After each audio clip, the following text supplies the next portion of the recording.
Good evening, everybody, and I'll put Connor in as well. He's just disappeared again. Sorry, mate. Good evening, everybody. Welcome along to the Rabble Extra for this Wednesday night, the night before the European Group Stage campaign starts, but we'll get to that in due course. First of all, a bit of housekeeping. Apologies, we weren't here on Monday. We had a few issues, all sorts of issues. Some of the guys had issues with technical issues with all sorts of stuff, so we just didn't bother on Monday. But we're here now, and we'll be back on Friday. Whether it is or isn't a phone-in on Friday, it remains to be seen. It probably won't be, because as I say, we're having a few issues. But at the moment, just sit back, relax, enjoy the chat with myself and with Ian. Good evening, Ian. Evening, mate. How you doing? I'm all right. I'm just talking to myself, basically. Yeah, good. Asked the question and answered all in one fell swoop. Yep, and also with Connor. Connor, how are you? Aye, not bad at all. Been enjoying a bit of the European football last night and tonight. So just looking forward to it being our turn tomorrow now. Indeed. Well, as I say, we'll get to that. We should also be joined by Scott Kerr, but I think he's having a few issues logging in, so it's been one of those weeks, I think, for us. So don't forget, folks, get your comments in. Any questions you've got for us, we'll do what we can to answer them. I'll pay a bit more attention once Union Berlin secure this point against Real Madrid that they're looking so very well at getting, which we've got on here. So thanks for everybody joining us, particularly as Connor says, there's European football on, so there's other things you could be doing. So thanks a lot for joining us. Don't forget to like and subscribe and do all that nice stuff. You can join the channel if you want on YouTube, do all that sort of stuff. And on that subject, Brian McCafferty joined earlier on today, so thanks very much for that, Brian. If you're tuning in just now, absolutely much appreciated. It all helps. So, Connor, we'll have a wee look back on Saturday's game in Perth because obviously we missed out on Monday. So, as we expected, it was a wee bit of a slog. It certainly was. I had said that I thought it was on the build-up. I thought it was going to be a bit of a tight game. I predicted 1-0, and for a long time, it looked like that's what was going to be happening. I think it was one of those games where no matter what happened in the game, obviously we had to make sure we get the 3 points. There was no ifs, ands, or buts about it. We didn't win that game. A very different discussion we'd be having right now. We'd be discussing who the next Rangers manager is going to be perfectly honest with you. So that was obviously an important thing. Where I think, we had moments in the game where we did look really good and we were doing things, and then we just seemed to slow down to a halt. I think when we got the goal for the next 10, 15 minutes, it just sort of, we didn't really do much. It seemed to drift by, and I know obviously maybe because Danilo went off and there was changes that had to be made, that can impact that. And then obviously the start of the second half again, what is becoming a habit for me, I feel, is we're starting the second half very slow. St Johnstone had that period where you thought they might just nick one here, and when we've had a few sweaty moments with the keeper obviously having to nip in front of the St Johnstone boy, that's fractions away from being a penalty kick. So we certainly had moments, but I think Stuart said it right. It was baby steps on in Perth at the weekend, and nothing more than that really. Yeah, Ian, as Connor said, the important thing was the 3 points. A clean sheet was a nice little bonus. Another bonus for me was the fact that St Johnstone didn't have an attempt on target the whole game. So at the time, I was lucky enough to be at the game. At the time, it was kind of nervy. It was squeaky bum time, as Connor says. It was 1-0 for quite a long time in the game. But if you take the emotion out of it and watch it back, knowing the result, we were never really in any danger. No, I haven't watched the whole game back. I've seen most of it back. Watching it at the time, it's like, oh my God, this is boring. It's turgid. It's horrible. But at the end of the day, watching it back again, they got the job done. They took those 3 points away. It was quite a professional performance. Little bit out of sync once Danilo went off, and that kind of to be expected because it is a complete change of what we actually started the game with. Because him and Roof working together, even in that short spell, you could see something. But yeah, them not having a shot on target, that's what you want. That's what the defence does. The stat from Sky was that we haven't lost a game when Davies and Goldson have played together, so that keeps going. So hopefully that carries on tomorrow night if they play together. Yeah, job done. Got what we needed, the 3 points. The performance would have been great, but above all, the 3 points was what was required, and that's what they got. So we can move on from there and hopefully build. Yep, as everybody can see, Scott Kerr's finally managed to get his hamster working, and he's joined us. Good evening, Scott. How the hell are you, sir? I'm good, Both yourself. Not Connor. bad, mate. So, Connor, touching on what the boys were saying, obviously we're having a wee chat about Saturday because we missed out on Monday night, so we didn't really have a chance to speak about Saturday. The biggest thing for me, obviously, Danilo went off for that bad injury, and we wish him all the best. And his recovery, the operation seems to have gone well. Michael Beale saying today in the press conference he should be back in non-contact light training at the end of the next international break with a low more than 2 weeks with the CE specialist. Were you surprised by the fact he brought on Sima when he took Danilo off? Or were you expecting Dessers to come on at that point? Is that for me, Wolf? Yes, that's for you, Scott. No, to be honest with you, no, because I think he's brought in Sima for that reason. I think Sima was one of the guys he wanted in, and I think he knows Dessers have been struggling. I think he's low in confidence. I think he took a bit of power for, obviously we need a bit of power for the fans, but I don't know if maybe the players are struggling with him as well. I don't know the insights, but I just feel had to go with something a bit more pace, a bit more injection. I think the way we're playing, I think that's what Sima gives you. To be honest with you, I thought Sima done okay. Yeah, he could be more composed at times and his final ball could be better, but I thought he'd done okay. I thought he actually looked quite good at points, and since Saturday was just getting the 3 points, Wolf, I thought we looked like we were nervous. You were there, you maybe seen it more, obviously being. I thought it looked nervous, and I thought when we scored, we went back into their safety first mode. They were scared to make a mistake. They didn't want to try anything too outrageous in case it didn't come off. So it was safety first passes because they were scared to give away a goal. But I thought when the second in, you could see the confidence level was growing slightly. And they could have finished it off with more goals because they knew 2-0 they were more safe than 1. So I just thought when they were 1-0 up, they were still kind of getting into that safety mode first, especially through the middle of the park. Everything was slow, everything was to the side because they were scared to make a mistake. It wasn't like they didn't want to make a mistake, or didn't want to try and risk a pass forward. They were scared because obviously they're still thinking back 2 weeks ago when they get a booed off the park, and that result still probably haunts them like it haunts us. So listen, it was 3 points. I'm not saying it's a step forward, but it was 3 points that was needed. And all the players can do is keep winning and try and grow some confidence, because I think when they do have confidence, they'll a different side. But I've not seen that a lot this season. And I like to see what Ian said. I thought Ben Davis, somebody that's not played a lot's come back, and I thought he done well. I like Ben. I think he probably would be still on a 3, but I thought he looked composed and he does like to pass forward. Yeah, his physicality's never been there, maybe for what a lot of people want, but I think he's a good defender. And I like him when he's playing the corner and goals. Yep, all I can say, Scott, I think you were either sitting beside me or round about me at the game on Saturday in disguise, because that's almost everything I said during the game, or even talking to my daughter who was beside me at the game, because I was quite vocal in the fact we looked really, really nervous. We just looked like we didn't want to make mistakes, and we sort of grew into the game. And as I said earlier, looking back on it, we were never really in any danger, but at the time it was one slip away. You know, when Connor touched on it, I mean, you've seen that challenge given us a penalty a number of times before. It was never a penalty. I mean, the guy that the St Johnstone striker should have been sent off because he should have been booked for that outrageous dive. Then he got booked later on. You know what I mean? So, and they were getting the amount of VAR checks they had. It was only a matter of time before they got one of them. You know, these officials not know Rangers don't concede penalties. You know what I mean? Somebody needs to tell them. You know what I mean? Get themselves sorted out.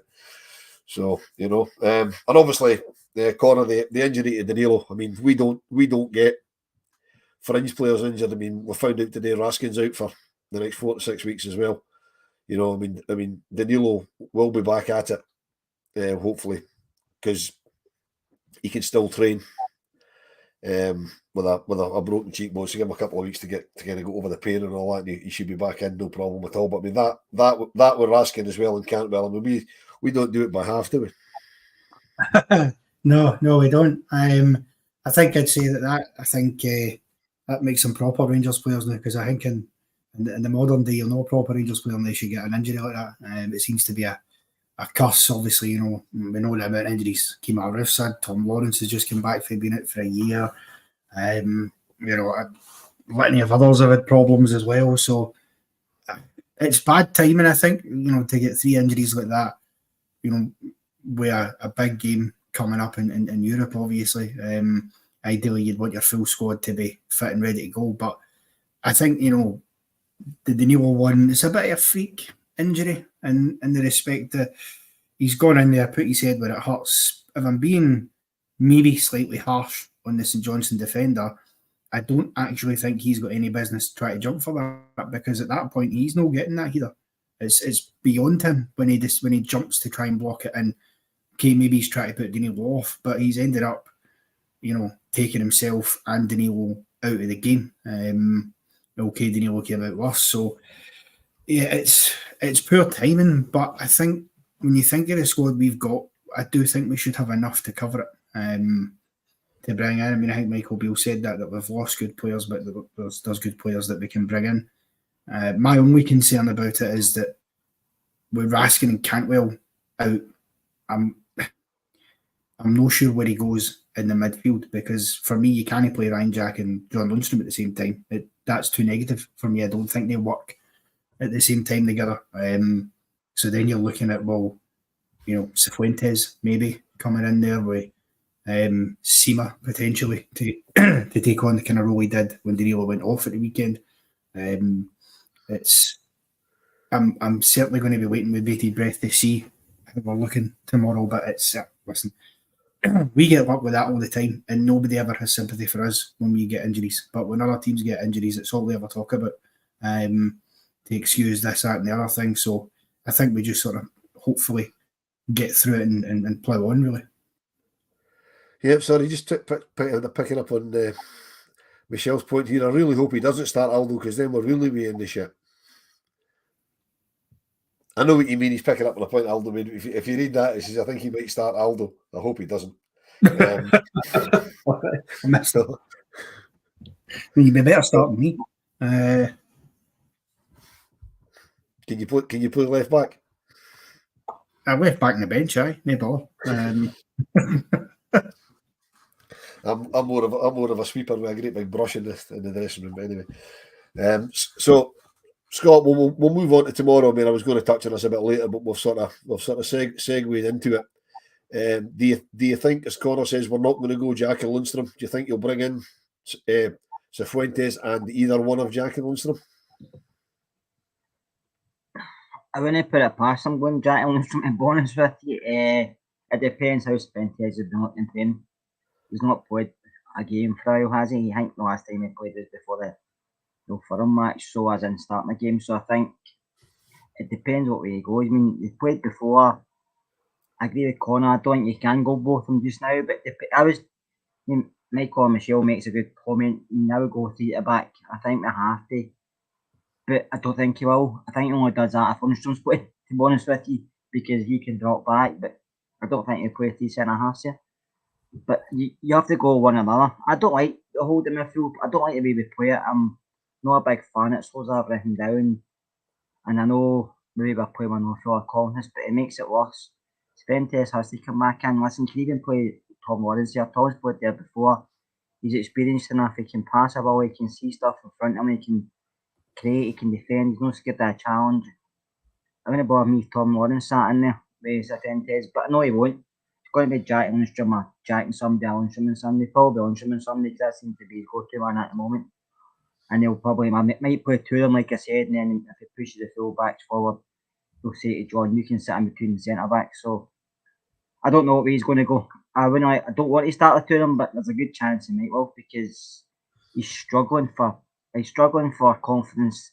The manager is. I don't think the manager's been as upbeat as he has been when he came last season, and even this season. I think the last couple of games, special for him, I think it's took out of him. I think his confidence has hit the deck. He's not chip himself, so I think he's going to go safety first, and to me that means Jack Lundstram. Ian, do you agree with Scott that it's going to be Jack and Lundstram, or are you kind of verging towards Cifuentes, or does Lawrence play? I mean, there was chat that Lawrence probably couldn't play 2 games in a week because inside a week, because he's only just back. That was his first 90 minutes in over a year. But if you look at it, Saturday lunchtime to Thursday night, it's as close to a week as you're going to get, really, isn't it? So surely a professional football player, irrespective of how long he's been out, should be able to cope with that. You'd like to think so. And why not play Lawrence on Thursday and then put him out for Sunday and do it that way around? Makes more sense. I don't agree with the idea of playing Jack and Lundstrom, but I kind of agree with Scott that that's probably what we're going to see. I would have Cifuentes in there. If we're not going to put Cifuentes in now, why have we brought him here? Why stick to the old routine that didn't do us any good last season? So if Cifuentes is here and he's ready to go, play him. He's not going to get any better sitting on the bench watching the game and coming in for 15, 20 minutes at the end.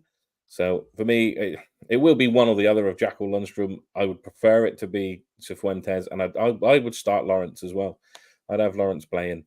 So yeah, that's the way I go. I just don't think that Beale's going to do it. I think Beale's going to go for what he deems to be safety first, and Jack and Lundstrom in the centre, unfortunately. Right, Connor, go on and speak to Matt. We need to play 2 wide men to have any chance. Well, listen, I wouldn't necessarily agree with that. I think if we didn't play 2 wide men, then I think we'd need to go with 2 up front. Personally, I think it would have to be either or for me. Given the injuries we've got, I'd be more inclined to put 2 up front if I could. Only trouble with that is I don't know.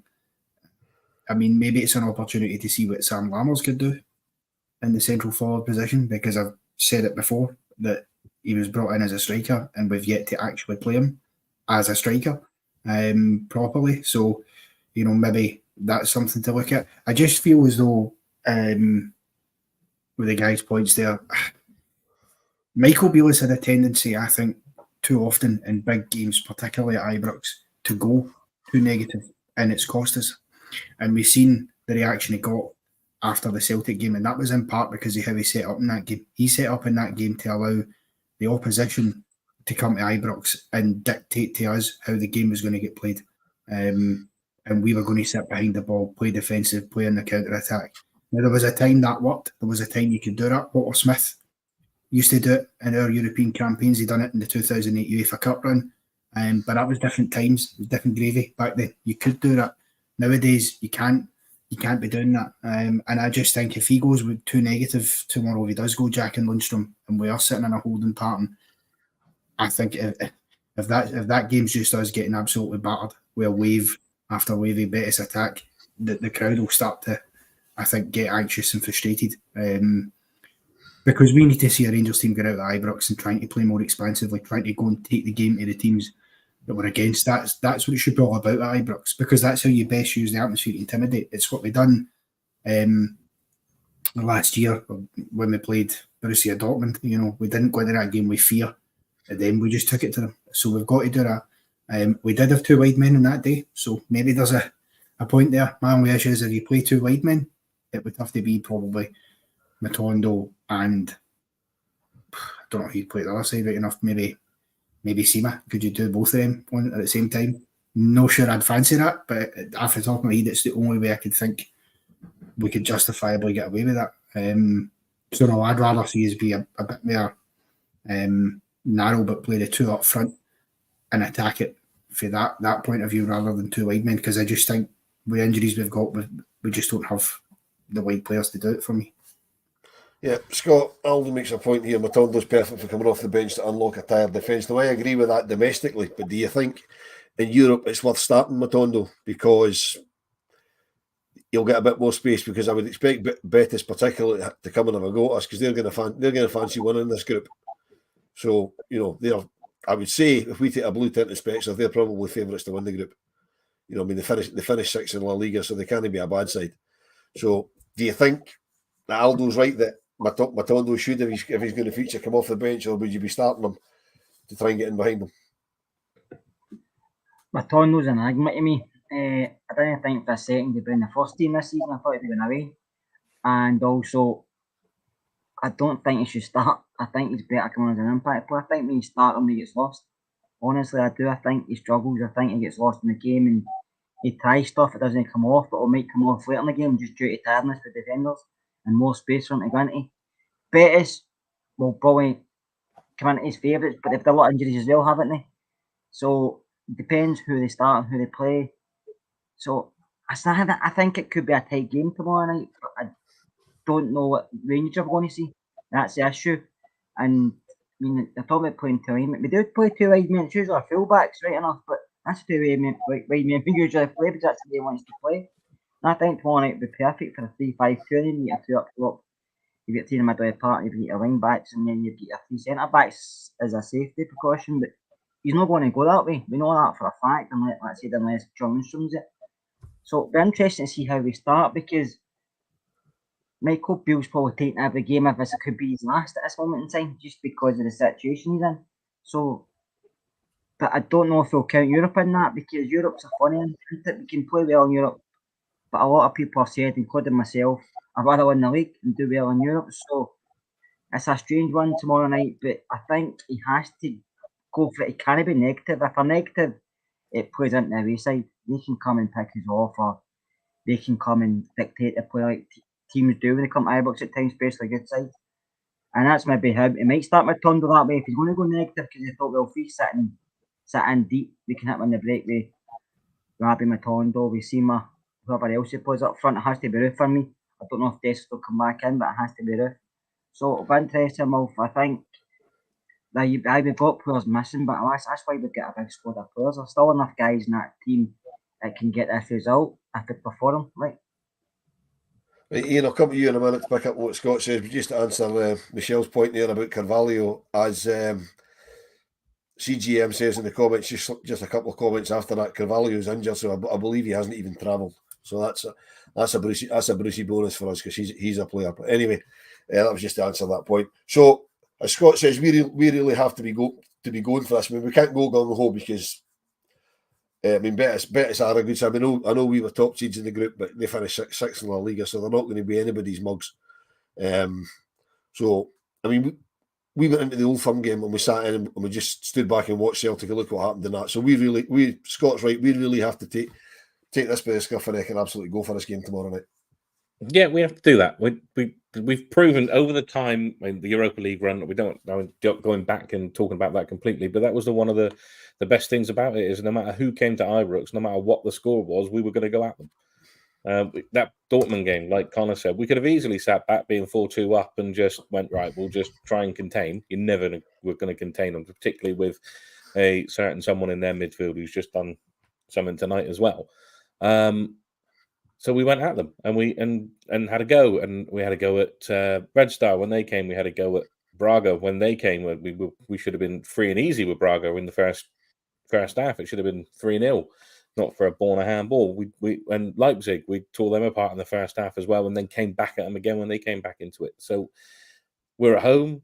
We should go for it, and we need to, because if they want the crowd behind them the entire game, they need to show that they're at it.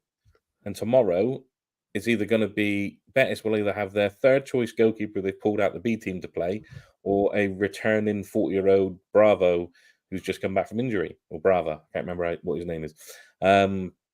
So we need to be doing stuff to go directly at them to make them realise they're in a game. And if it is Dessers that they're playing, for example, lower high ball in, get him to go in the air. All right, it's 50 pence head. He might sky it over the bar, but he might also give the keeper something to think about. So straight at it from the off, but in that way that we can, where we contain as well. When they break, we switch back quickly. We defend quite well. That's what we need. Will we get it? Like Scott says, just depends what Rangers team turns up in the morning, in the evening. Hopefully it's not the morning, otherwise I'll miss the game. I've got other things to do. So yeah, as long as they start fast and quick, the crowd will get behind them, and I think that might affect Betis as well a little bit, because Ibrox can be an intimidating place when it's rocking. So get us going makes it even better. Yeah, Connor, the crowd's an interesting thing, but before I get to that, as Ian mentions, Claudio Bravo's in their squad. Now, whether he'll start or not, because he hasn't played this season, apparently he's been out injured, their goalkeeper. But if he doesn't play, it's their third choice guy that's come in. So irrespective if it's the rookie third choice or it's the 40-year-old guy coming back for injury, I think it's really unlucky for us that Danilo got that injury on Saturday, because for me, it would have been nice to do what Mark Cato did against Aberdeen in '91 and just say, look, throw one up and I'm going to have a bash at him, see how he fancies it, because we don't have anybody else in the team. I don't think that could do that. Just see what the keeper's made of early doors, So that's an even more disappointing point about Danilo's injury for me. But as Haggis likes to see, any team from La Liga qualifying for Europe isn't going to be anybody's mugs. But getting back to the crowd, obviously, we've got a hell of a part to play tomorrow night. I mean, the very fact that it's not sold out yet tells you how the partners are feeling about how the season's gone so far. So, and it's the first time back at Ibrox since that absolutely galling Old Firm defeat. So, do you think that makes it even more important that we don't let them score first? I think that it's crucial. We don't let them score first. It really is, because you're already getting into it with a bit of tension in there. As you say, we've not been at home since the Old Firm defeat, and with the pressure that's on the shoulders, if they score first, the crowd will turn so quickly, especially if it's a classic, Rangers concede a poor goal for a set piece kind of thing, because that's just what we do. If it's a goal or that, or it's a stupid mistake or whatever, it's just going to pile the pressure on for the crowd. And the last thing you need in a European night is to feel that even more than you will, because if we can get on the front foot and if we can score the first goal, that will give everybody in that crowd a lift. And we will get behind the team, because at the end of the day, Michael Beale's very good at saying on post matches and stuff like that the fans need to get behind the team and we all need to be in this together. That's all very well and good, but it's his responsibility as the manager and it's the players' responsibility on that part to get us behind them. Because if you're not performing, then what is there to get behind? So that's what they've got to do. As I say, if they concede first, I would worry about how the rest of that game will pan out for the fans. Now, don't get me wrong, I agree with what was said earlier about, I don't think Michael Beale's job will be based on European stuff. I think that'll be more domestic. I don't think, in that respect, I think he can have a bit more freedom because he'll not be sacked if he loses tomorrow. But firstly, if you do, you're then back at home again at the weekend against, is it Motherwell? I think it might be. They're playing pretty well. So it can easily snowball into that game. And again, how are the fans going to feel coming to another game against a team who are on good form and you're off the back of two poor results? So I think it is important that we get the first goal just to settle that and put that to bed as early as we can. Yeah, Scott, I think what's also important, and Connor's just touched on it there, we don't want to get into the Motherwell game on the back of 3 defeats, because that's what it'll be. Well, 3 defeats in 4 games, because that's what it'll be. If tomorrow night doesn't go well. But I mean, personally, I think the players will be able to tell coming out the tunnel whether the support's up for it or not, because you can always tell at Ibrox if the fans fancy it, the place is absolutely, going absolutely bongo, and if they don't, it's a wee bit more subdued. So personally, I think we've got a massive, massive part to play tomorrow night, because I know the team have to get the fans interested, but I think European nights, the fans really have to be up for from the first whistle, just to drive the team on a little bit. They do, Wolf, and know yourself, Ibrox can be rocking at times, and it does help their players, but also if Ibrox is rocking, some of these players are fragile. Do you know what I mean? Very fragile at the moment, and the manager's more fragile. So I'm looking forward to the game, actually. I'm looking forward to it because obviously it's a home game and I go to all the games I can, so I'm looking forward to it, but I'm looking forward to seeing how this Rangers team react. I know St Johnstone game is okay, they got the 3 points, done enough, and looked okay in spells, but I'm looking to see how they react back at home. This will be a test. Betis have injuries. You said about third choice keeper. Listen, if we bring in a third choice goalkeeper, there's no doubt he's going to have a world in. He'll be probably one man in a match. That's what goalkeepers don't usually play, especially against us.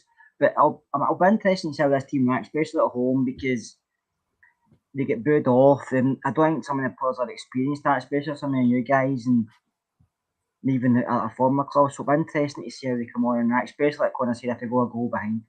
I don't know if some of these players will want to hide or will some of them come out fighting. It'll be interesting to see, but I think Michael Beale's seriously just taking a game at a time off. I think he can't look too far ahead. I think he can't be too cocky anymore. I think he's just going to have to get his head down and work.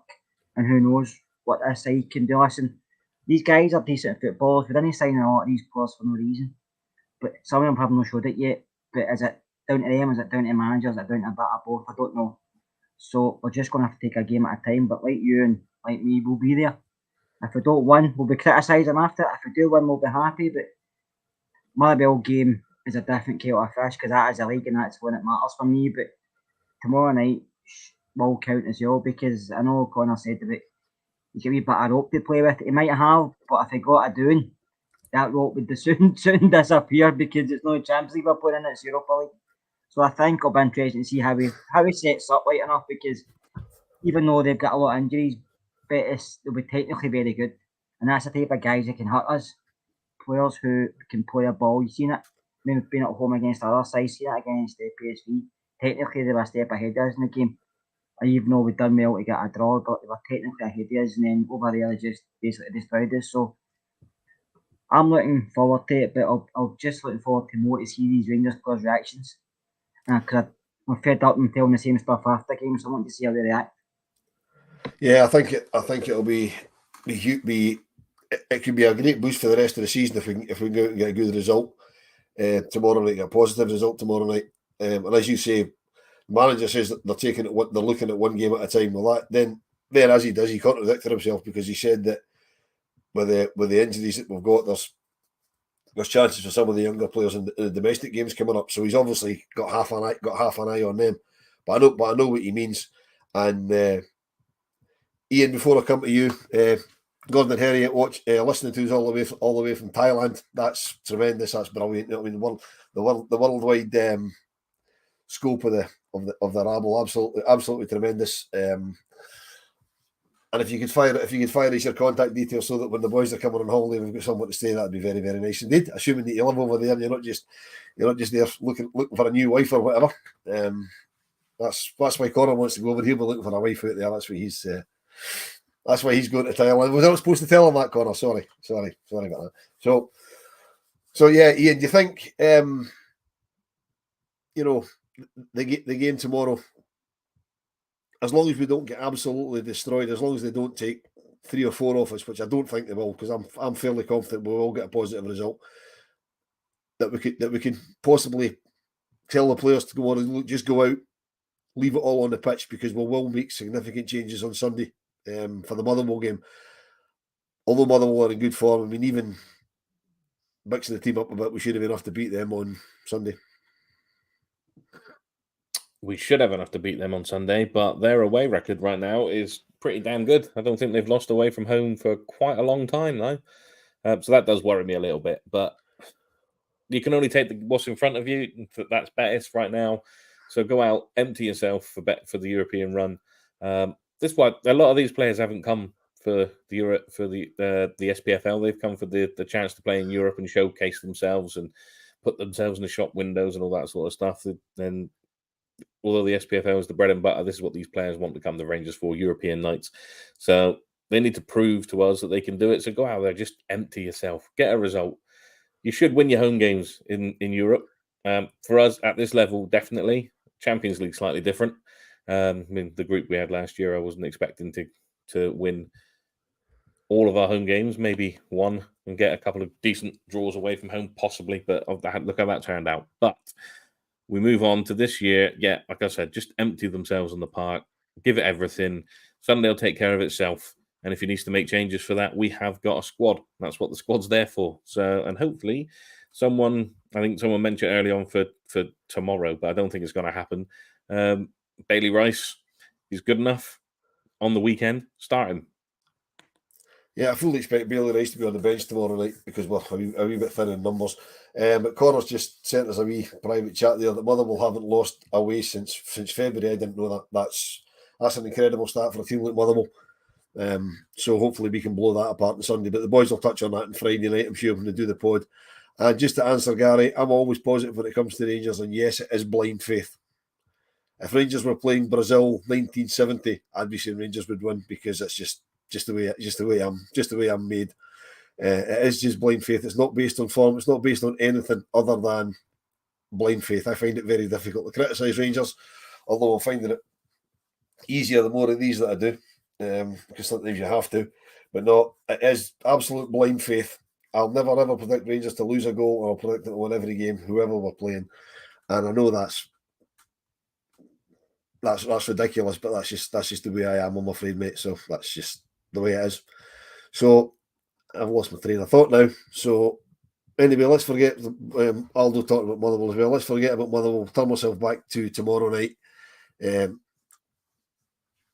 Connor, obviously the back four picks itself because we really don't have anybody else, or does it? Because do we stick with what we had on Saturday and the stat that you think was Ian came out with earlier that Ben Davis and Connor Goldson haven't lost as a central defensive partnership? So do we keep that, or do we bring in Suter for Davis, or do we play the three of them? Well, if it was me, I'd be keeping Goldson and Davies personally. They done fairly well at the weekend. Okay, it was fairly quiet. Definitely didn't have a lot to do, but I don't see why not. I do think though that we probably will bring Suter back in, because I think the reason he didn't play the weekend is probably because Michael Beale thought I'll get him in on Thursday night. Which is fine because you've got to utilise your squad, obviously. I don't see he's playing the theorem. I don't, because as much as I agree with you, I'd quite like to see that sort of 5-3-2 formation, see how we went with that, and have a back three, Goldson, Davis, and Suter with Tavernier and Barisic being your sort of your wing backs. I think would be personally ideal. I really do. But I don't think Michael Beale's quite got the balls to do that just yet. So we'll wait and see. But no, I think I would stick with Davis and Goldson, but I do think he'll bring big Suter back in. I'm not sure of that from Timothy. It might just be league games. You didn't? No. No. Suter and Davis lost 3 Old Firm games because remember Goldson got out injured, and those games when Michael Beale his first games were without Goldson, and we had to play Suter and Davies. So nobody is advocating that partnership again, just to be clear. But no, absolutely not. No. So Scott, if we bring in John Suter, would the rationale behind that being that he's probably the most comfortable centre back we've got driving forward? You know, so because we've got no Raskin, we've got no Cantwell, we've got nobody really to, sort of drive between the lines. We've got no idea if Cifuentes is capable of doing that. So we've not seen enough of him. So do you think he possibly brings Suter in because he doesn't mind a wee meander up the park? I mean, Goldson could do it as well, Davis to a point, Wolf, but you probably will bring John back. John's not been playing great, to be fair. I mean, he's made a few errors. His performances haven't been great, but you will probably will bring him back. You probably will bring him back for Davis, who I would keep in, but you probably will bring him back for Davis. And listen, John's confident on the ball. John can sit in the midfield and do it. We asked Jack and Lundstrom to do it at times because he is comfortable on the ball and he's a big physical lad, but you probably will bring him back to partner Connor, which is a shame because I know Connor mentioned that. I mentioned it myself. I like to see him trying to take it back. I don't think I don't need so much with balls. I think it's just he doesn't want to do it with his centre backs. I think he'll do it if Lundstrom's included, but I don't think he'll do it with his centre backs. I think he thinks Lundstrom can play that role as a deep line defensive mid, drop in between the two centre backs and play like a quarterback when we all know he can. But for some reason, he likes him. Gio done it with John, and I think Michael's doing the same. But I think he'll just go. I think Suter will come in for Ben, and the other three will be the same. 2 full backs and Connor Goldson. So, Ian, if we go down that road, do you think then that opens the midfield up for having Lundstrom and Jack, because you've got Lundstrom, going back into make it a back three when we need that, but you've also got the Jack's ability to cover for Tavernier when he goes up the park, or are we definitely only going to get one of the two of them and Cifuentes and somebody else? I think we said at the start that I would quite like to see Cifuentes in the middle of the park, but I do think it will be with Jack and Lundstrom for that very reason, that Lundstrom can drop back into that back three, turn it into that, and Jack covers Tav quite well. If we get the Lundstrom that hears the Europa League music and it starts something again, I'm all for it. But just have to keep that boy playing that in his headphones for the rest of the season until we get trophies in a cabinet again. I don't want to see Jack and Lundstrom starting because I think that is a little bit too negative. But I think we will just for those very reasons. I think Cifuentes should be starting. I'd like to see it. I don't see it unless he goes with all three of them, which would blow my mind completely because it's not something that Michael Beale would do. It's a guessing game. If buts and maybes, but we'll find out tomorrow, and no doubt we'll all have an opinion on that team, whether good, bad, or indifferent. Yeah, I'm sure we will, and there will be a Rabble pre-match tomorrow from, I would imagine, about 7:15 with the kick-off at 8 o'clock. I've got absolutely no idea who's on it because I never look at these things because I know it's never me. But we will have that tomorrow. We'll also have a post-match after the game, which is when a post-match should happen, let's be honest. And as I said earlier, we've also got the pod on Friday, which will pick the bones out of whatever happens tomorrow night, and look forward to the upcoming Motherwell game on Sunday. A Motherwell team who apparently haven't been beaten away since February, which is a hell of a stat, Connor. Well done, sir. Dragging that one out. I'm surprised I didn't know that, because I've got a good friend I go to watch in Helens with who's a Motherwell season ticket holder. I'm surprised he's not been throwing that one at me all week. But I'm sure he will come the weekend. So, Connor, that's us pick the defence and sort of pick the midfield. Who starts up front? Yeah, the $1 million question, isn't it? Give you all the easy questions. I think, Keir said earlier, I think Roof, I'm not so sure, is he in the European squad, Roof? Did we could have been the squad? Yes, he is. Yeah, he is. Just because I know he never was in the squad today. Well, in that case, Kemal Roof starts. And again, as I say, in the ideal world for me, where he plays this 5-3-2 formation, that I'd love him to play. He plays Roof and Dessers up front, probably together, and see where you go with that. I just think right now, Roof's the most prolific striker we've got. He's the one that you can put on the park, and you know that there's every chance he's going to get you a goal. If you give him half a chance, you'll put it away. Whereas with Dessers, for me, he's not quite proven that yet. I think there's a decent player in there, to be fair. And he's certainly had some harsh critics since he came in. But listen, you're a Rangers striker, you've got to score goals, and he's not been doing that yet. Other than the only European goal he scored, which he didn't really know much about. So we'll see. The interesting thing for players though, like Dessers, to touch on, I think, is that because they came from a background of playing European football, they've been playing in Italy and stuff around Europe, it might suit the way they like to play in their game a bit more in the European games, because it's less sort of rough and tumble than our domestic stuff can be, and they might get a bit more freedom to do things. It's just whether or not they can pull it off. But I think for me, I'd be starting Kemal Roof, possibly Dessers together, if not then just Roof, and then see where you go. If you can get an hour, 70 minutes out of Roof, then you could turn to your bench and see what the likes of Dessers can do. Because you were talking about, obviously, like Hateley 91 and get balls in the box. Roof's the only striker we've got available that, to be perfectly honest with you, I'd want in that box if we're going to flood it with loads of crosses, because he will get on the end of at least one of them. Yeah, Scott, Connor touches on, he'd be starting Roof. I'd be starting Roof all day as well. Stuart Henderson with a comment that he's going to play Dessers, which I think he probably will. But whether, because I think, to me, that's the reason he didn't bring Dessers on for Danilo on Saturday. Because obviously that was one of his strikers out for a considerable period of time, so he probably didn't want to risk the other one, or potentially didn't want to risk the other one. So is Stuart right? Do you think he'll play Dessers and bring Roof on after about an hour, or do you think he'll start them both, or will he start Roof and leave Dessers on the bench, or how do you think he's going to play it out? I think he's going to go with Roof, Dessers and Lammers. I think that's if he'll start. No, if he always start, but I think that's the team Michael Beale will start. And I think the middle of the park will be Jack, Lundstrom and Lawrence. I think he'll start the three up top. I would have went with Roof, Seaman, probably Lawrence further forward myself. But I don't know.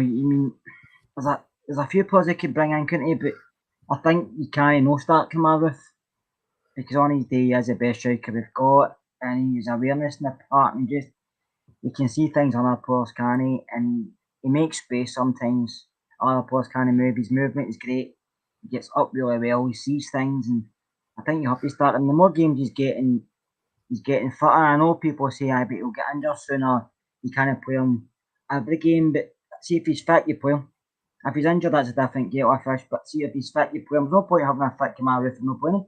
To me, that's just there's no point in that. So you have to play him if he's fit. And I would start with.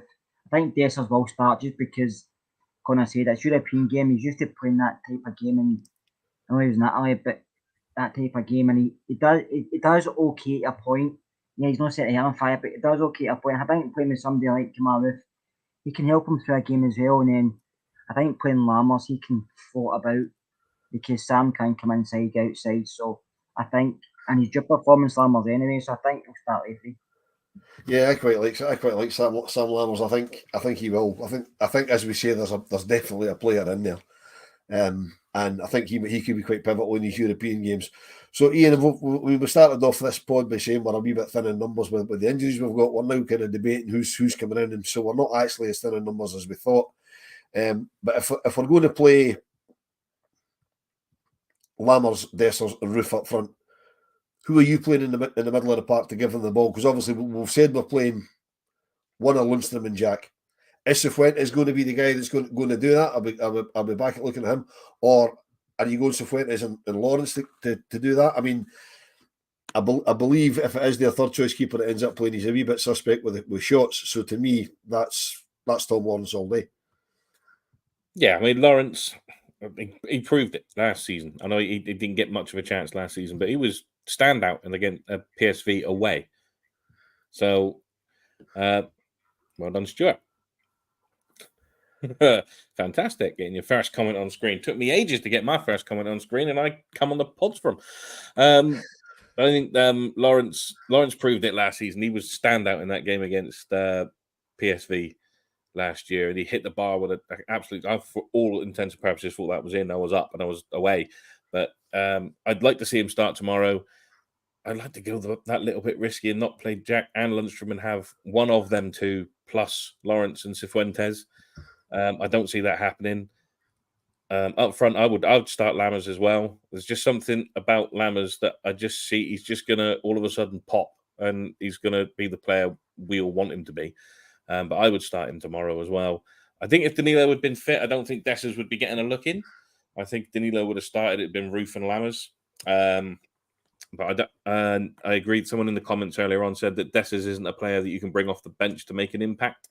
Yeah. That's quite true. He's not going to come in. He's not an impact player in that sense. So that's probably why he'll get the nod tomorrow. But we need the balls from the midfield to come through, and I think that is for Lawrence and Cifuentes to come in and have Jack or Lundstrom. But I think it will, like I said before, it will be Jack and Lundstrom in one of those two. Right, Connor, Malky, but Malky hits on a point that worries the shit out of me. We can't afford to be overrun in midfield. No, listen, we certainly can't, because I think the one thing that we all know, regardless of who we're playing in our back four that we've debated there, once we start to get overrun in midfield and our back four become more exposed, that's when concerns start to creep in, because we're not as composed in those situations as we really should be, and mistakes happen. So, yeah, you've got to control the midfield battle. And I'm a great believer that in any game of football, the most important battles to win are the midfield battles, because if you control the midfield, then you're controlling the pace of the game. Then you're dictating it, and at home that's what we've got to do. That's why I think it's important that Michael Beale picks the correct midfield. And although I don't have a problem with either guy, it's why I hope he doesn't put Lundstrom and Jack on together, because I think if he does, that's where we're more likely to get overrun in the midfield, because you've got two very similar players then playing alongside one another. That's the most important battle. I think if you win that battle, 9 times out of 10 you win the game. Yeah, Lundstrom and Jack for me, Scott's far too negative. I mean, we've spoken about that till we're blue in the face on this pod. We shouldn't be playing anybody at Ibrox with those two in the middle of the park. Two perfectly serviceable players, two decent players, do a good job, but together, unless we're playing a sort of Real Madrid or a Barcelona or a Bayern Munich, you don't want the two of them on the same park at the same time. So we'll leave that there. We'll park tomorrow night there. As I said, folks, there will be a pre-match from, I'm guessing, 7:15, maybe thereabouts. But the easiest way to find out is to put your alerts on so that you get told when we're going live, because we do tend to sometimes just sporadically go live. So just stick your notifications on. You'll get that. You'll also get the post match as close to the full time whistle as the boys can get it. If we've won, and we all sincerely hope we have won, it might be a few minutes after full time by the time they've all calmed down a bit. Mind you, conversely, if we've lost, it might be a few minutes after full time before they've all calmed down a bit. So as we're rapidly kind of running towards the end of time, I think it's only fitting that we park the games there. And Scott, I know he's a little bit before your time, and I know that because he's a little bit before my time. But sadly, at the beginning of the week, we lost Ronnie McKinnon. Yeah, he was a good bit before my time. I think he finished with Rangers in 71 or 72, and I was born in 72. So, but I know he played over 400 games for Rangers. I know he done really well, won leagues, won cups, and always represented the club at different events where he went to, in Arsenal or up at Ibrox and stuff like that. So I know he done all that way up to nearly his last day. So it's a sad miss. He was a legend at the club. He'd done a lot through his playing career. Like I say, sadly, I never really seen it apart from on like video or DVD, etc. So no, it's a sad miss, and it's one I hope the club keep remembering every year like they do with other players, because like I said, they played a lot of games for Rangers and they won a lot of stuff. Yeah, Connor, you get obviously well before your time, but I'm sure you're aware of Mr. McKinnon. I mean, he was unlucky, broke his leg in Lisbon in 1971 on the way to the run to Barcelona. So obviously that was his last game for the club, because back then if you broke your leg, that was your career more or less absolutely goosed. I mean, he played an awful lot of games with Rangers. He won a couple of league titles. He won, I think, from the top of my head, four Scottish Cups and 3 League Cups as well along the way. He was still revered. He lived up on Isle of Lewis. And I know the ironic thing is, if ironic's the right word, they actually had a tribute night for him in the Lewis and Harris Rangers Club on Friday night, and he passed away on Sunday. I mean, that's heartbreaking stuff. It's always sad to lose one of our own, but to lose somebody that's as well respected as that, it's just, as I say, it's just heartbreaking. Yeah, listen, absolutely. Obviously, as you say, before my time, but it doesn't matter. You know, once a Ranger, always a Ranger. And clearly, you know, you only have to see the guy was a European Cup Winners' Cup runner-up in 1967. He has other accolades as well, league titles, cups, and yeah, was unlucky enough not to have a Cup Winners' Cup medal. You know, that was so. You know, definitely a great servant to the club in his time there, and you know, will be sorely missed by those who obviously knew him and loved him. So you know, it's important to pay respect to that. I'm sure tomorrow night, first home game since he's passed away, we'll pay our respects as well, as we should do, because these legends of the game, doesn't matter what era they played in a lot of ways, they're the reason that you have a game to love and enjoy just now, because back then if it all went tits up and these players never you know, wore the jerseys that they wore, then things could be so much different. So I think yeah, absolutely a legend for our club. Yeah, Ian, thoughts on the passing of Ronnie McKinnon? There's no point in asking for the memories of it, because like the rest of us, you're a wee bit too, even you're a wee bit too young to remember Mr. McKinnon playing the game. I had this the other night with Gallant. I'm younger than Scott. I know I look old, but I've had a hard life. No, again, it's not my era. It was more my granddad's era. I mean, my granddad would probably sit me down and give me huge lessons about the players of yesteryear from Rangers, but he will forever be part of the fabric of our club. And so many of them will be going forward. And I said it the other day when we did the pod together, me, Scott, Martin, that it was fun's not the right word, but it was nice to see the pictures on the social media, that things like him with Pele and the things that he'd done in his time in his playing career. And it does seem like the kind of the sort of player we need right now in our team to just get a few together, bang heads together, and get them playing. But yeah, sadly missed, and thoughts will obviously go out to all his family and friends and anyone connected to him. Yeah, the Pelly story that came out over the weekend after he sadly passed is absolutely brilliant. Apparently, the way he told it was that it was Pelly saying to him, "Going to tell them to stop kicking me."